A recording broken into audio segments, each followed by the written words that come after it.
Two-time. This boy's about to go down on me.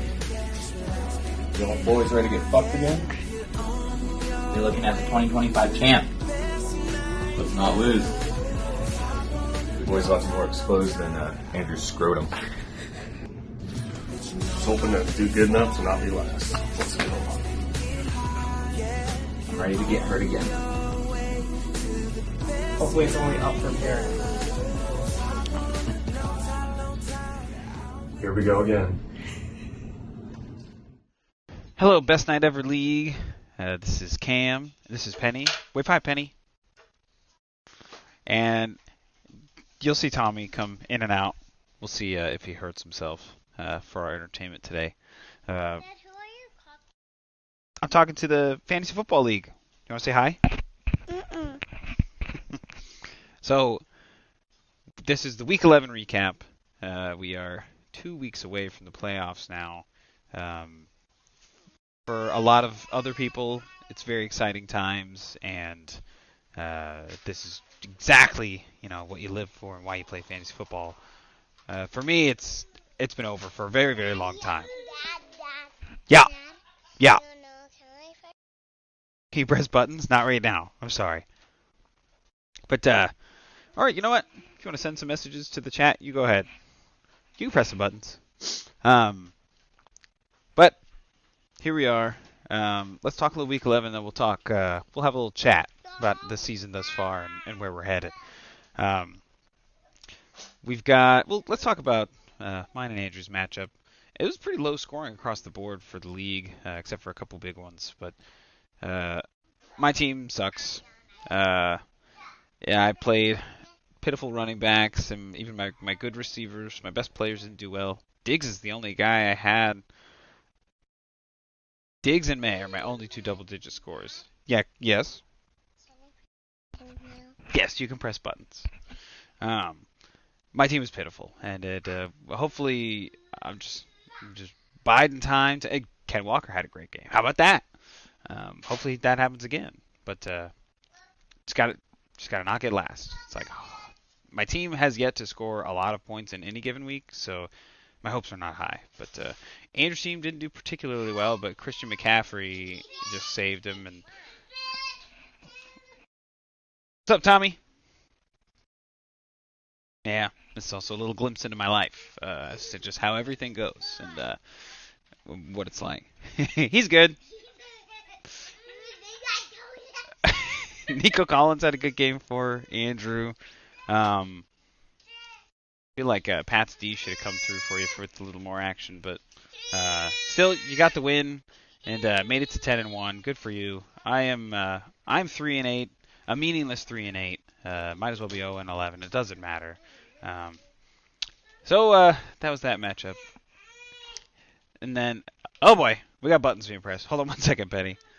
I believe we'll have Oscar come in. He did a couple of these games. We'll recap Michael and Zach. Another low-scoring affair. Zach didn't have Jonathan Taylor have his annual 20 to 50 points, so that hurt him a little bit. But Judkins underperformed. Lamb's been pretty solid. What's in your pocket? Nothing. If you're gonna talk, you gotta talk to everybody. But just kind of a weird week in general. It's like Achan's been great. Tua sucks. I won't ever compliment him because he just sucks. He can only beat the Bills. But Jordan Love did all right. Jacoby Brissett's been amazing. What a pickup. That's like the second coming of Joe Flacco this season. Just a weird week, and all Michael's players seem to kind of get hurt. It's like, but Josh Jacobs the only one who seemed to get like significantly hurt, and George Kittle, good pickup. What a steal. Everyone else could have traded for him, but Michael's the only one who ponied it up. So here we are. We'll see. I feel like Michael and Zach's team are destined to meet again, but only one of these teams I think is going to be able to squeak into the playoffs, while the other's going to be in. I don't think it's the losers bracket. I think it's like that safe zone, but we'll see. We'll see. What do you think, Penny? What do you think? And last matchup I'll talk about, Bobby versus Thomas, and Bobby's team, unfortunately, is coming alive here. He did not start Travion Henderson against the Jets. Instead, he rode the T. Higgins train, which he did all right. Ibuka underperformed, but yeah, he fucked up not doing that. But whatever, you would have had 170 instead of 150.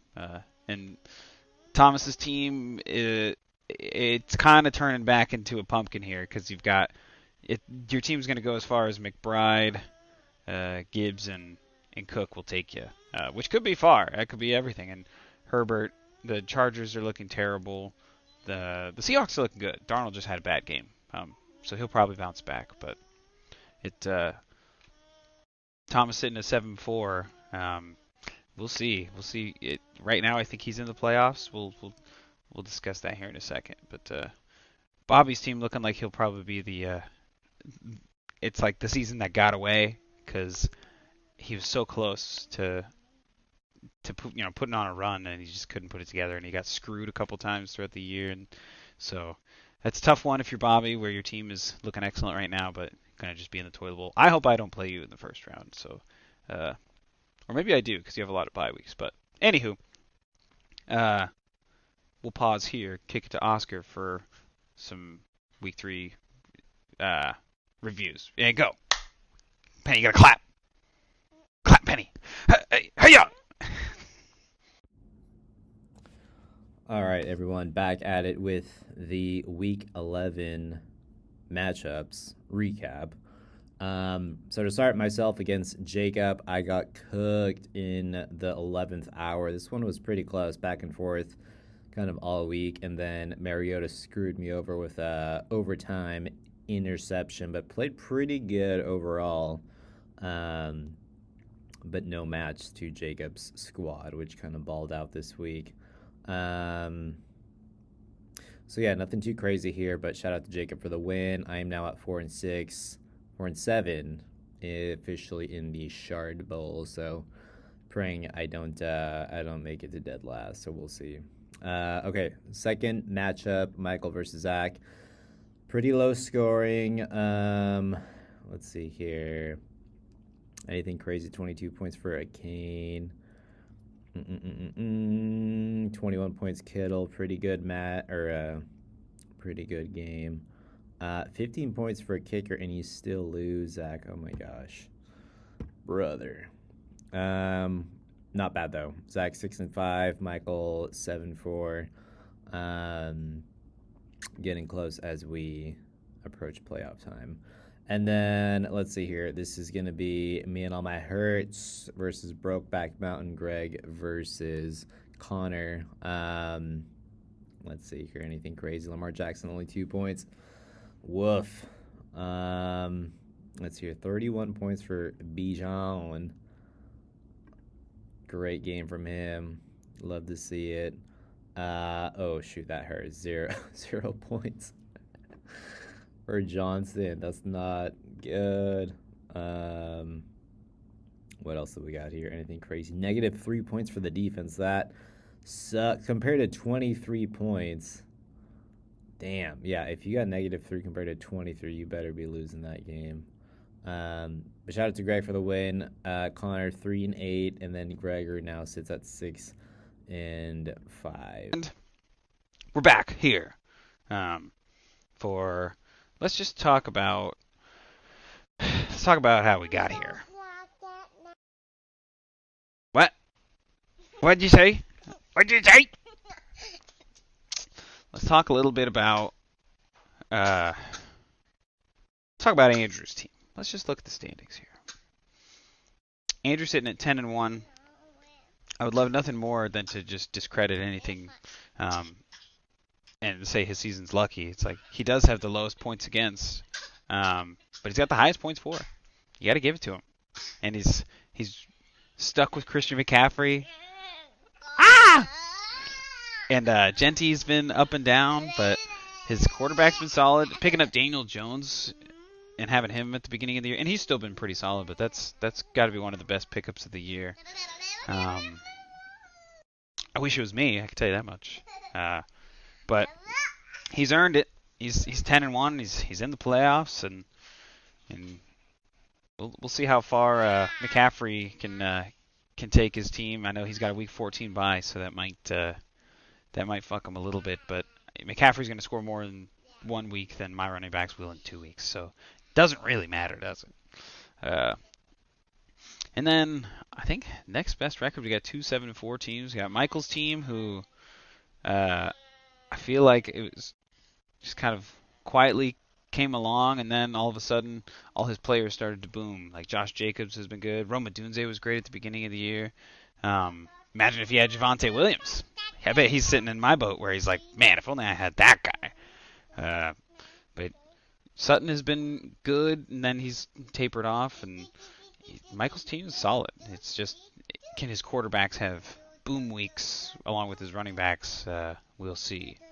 And then Thomas's team, we talked about a little bit, where his running backs are going to be great. Bucky's going to come back. Trey McBride has been incredible ever since Brissett came back. And we'll just see what his quarterbacks can do in the next, in the playoffs. If his quarterbacks can score 15 to 20 points a week, I think he's going to be great. It's like, but if they do duds, and I think Thomas is probably going to have to figure something out at receiver, because I don't think he wants to go into the playoffs with the receivers he's got. Probably wants some firepower. If only there's a team who has a bunch of receivers. We'll see. We'll see if there's anybody out there who likes getting draft picks for players. Looking at 6-5 teams, both in the Finley Hill Memorial Division, we got Brockback Mountain, which is, every time I read that, it makes me laugh. So kudos to the name, Gregor, and the picture. I don't know how you found that, but it's great.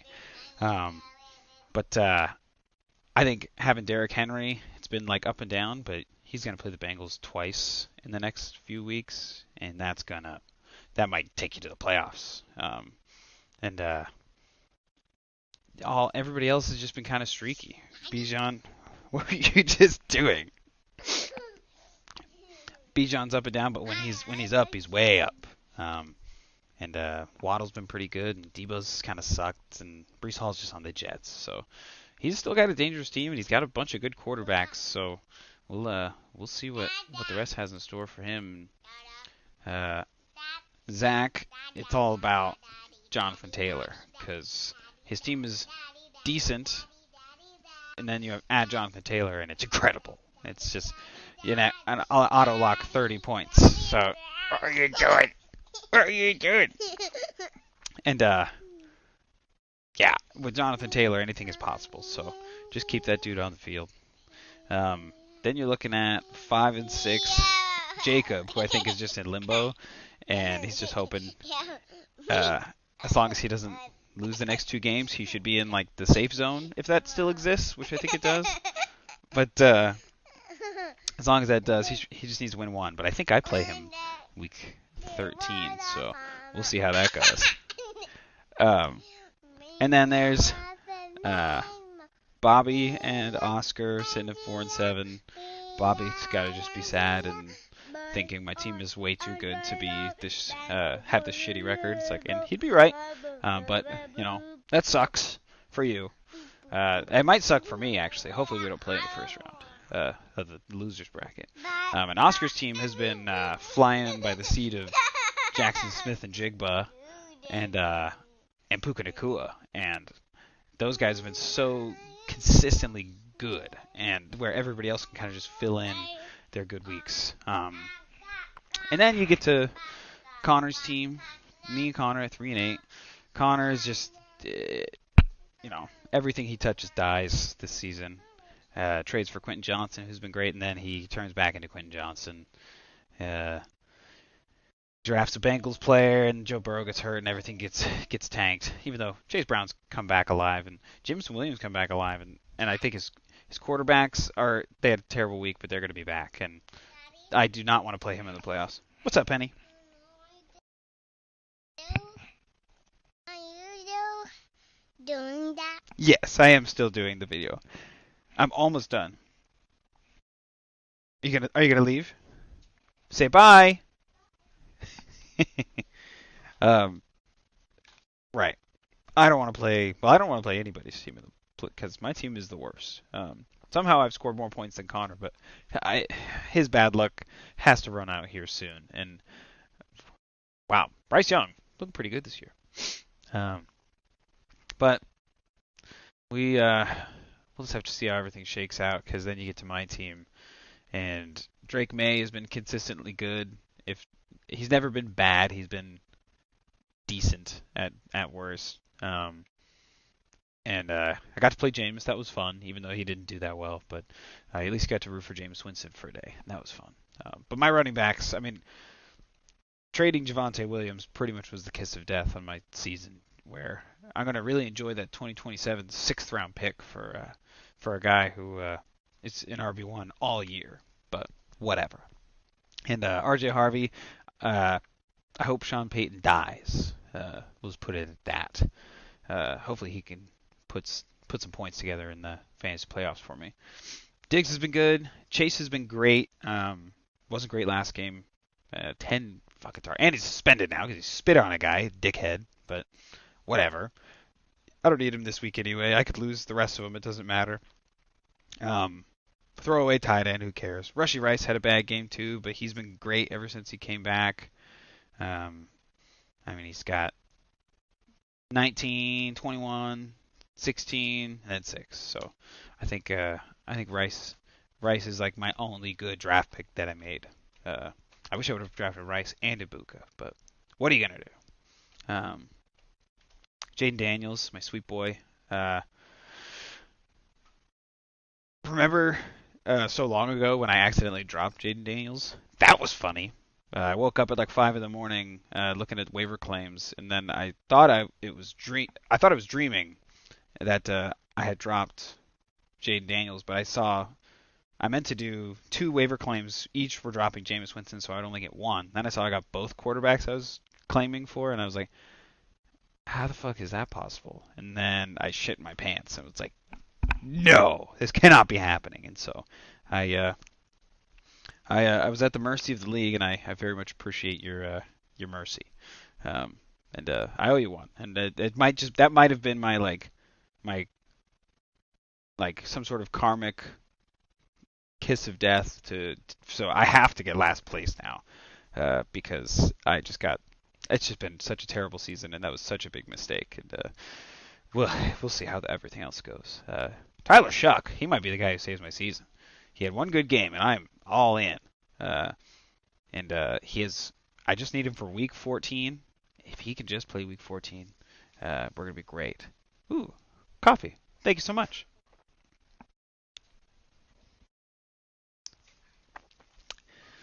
And Ken Walker is an asshole. Stevenson, when I traded Hampton away, I was just like, well, let me get one running back, and I just picked one, and because I knew he wouldn't give me Warren and he wouldn't give me Montgomery, and Tony Pollard sucks, and Stevenson's just been hurt, so it's like, take your pick. Ken Walker, I hate the Seahawks. I just want them to go away.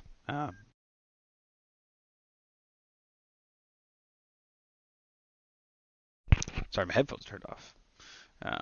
But Ted McMillan, he's my guy. He's finally had a good game, or at least a huge game, and hopefully that continues.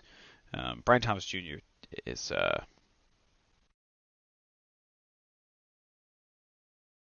I don't even know what to say about Brian Thomas Jr. anymore. He really fucked me. I mean, some twist of fate. If only. Now, see, sometimes I go back and at last Super Bowl, if I would have traded BTJ instead of Neighbors to Connor, what would you rather have? A guy who's out for the year or a guy who just kind of sucks? Because I think I'd rather have Neighbors. Because at least I can say I was right. I just got unlucky. Whereas Brian Thomas Jr. is like, I don't know if he sucks or not. But whatever. I've grown numb to the rest of it. Ooh, but yeah. Oh, I can just look at all the draft picks. Can't wait to draft like mediocre receiver who the internet convinces me is good. George Kittle. And and then that'll be, I don't know, Cade Klubnik, some rookie that's like highly drafted. They're like, yeah, you gotta get that guy. And then this will be Ken Walker, and then this will be insert rookie running back. And then all of them will be off my team, and then they're all going to be 5th round picks in 2028. Yeah, look at all those picks. Hell yeah. Well, let's look at Week 12 quickly, because things are heating up. Zach needs a win, and he gets lucky he plays me. So I'm recording this on Saturday, and Schultz already had a mediocre game, which, are you counting on Schultz? Not really. Excuse me. But still, not a great start. And lucky for him, no Jamar Chase this week. But I think I just got an update that Burrow's not going to play, so hopefully for him, Joe Flacco plays. I know he's been banged up. But what's the word on Flacco? Set to start. 4 days of rest, eh? Well, we'll see. But yeah, hopefully he doesn't play it. I wouldn't mind getting a win. That'd be all right. Zach needs it. And then we've got a really important matchup between Michael and Gregor. And I think that's huge for like the division, because if Gregor wins this, he'll have an advantage on points for, and that would put him in first in our division and win some money. So a huge matchup between them. And Bobby and Connor, it's just kind of it's a loser's bracket preview here, unfortunately. But who knows? There will be seeding implications for the bottom 4. I don't know what's going to matter. And Thomas, I don't know if he needs a win, but a win would certainly make him feel a little more cozy into making it into the playoffs. But I think he's probably safer than the loser's bracket at this point. But thanks for bidding on Kirk Cousins on Wednesday instead of Tuesday, asshole. Could have really saved me some embarrassment. Would have been nice, but whatever. And James Cook had a great game against a good Texans defense. I hate the Buffalo Bills so much. Their coaches suck. And I hope Joe Brady is the Bengals coach next year, and we can hire some other fucking offensive coordinator. But whatever. Last matchup, I think Andrew's pretty solid. He could rest his starters here this week and let Jacob get a win if he wanted to. But I think Jacob's, I don't think he could make it into the losers bracket. Oh, actually, Bobby could probably bounce him out. But I don't know. We'll see. So he's probably hungry for a win. And I think Montgomery against the Giants is going to be, his running backs are going to have good matchups, and so we'll see how that all shakes out. But again, this season has been horrible. I have not had fun. My team has been, the only success I've had was the Drake May Joe Burrow trade. Everything else has been very hurtful. Jamar Chase has been nice. Still love him, even though he spat on a guy. But Jaden Daniels, I really hope he plays again. But I think, consider shutting him down. You piece of shit. Fuck you, Dan Quinn, for even playing him in the garbage time in there. What my life would be like if he wouldn't have done that. You fucking bald piece of shit. Well, that's all I got for you guys. I hope you enjoyed this recap. I'm sure I'm reaching several people, and I love you all and good luck.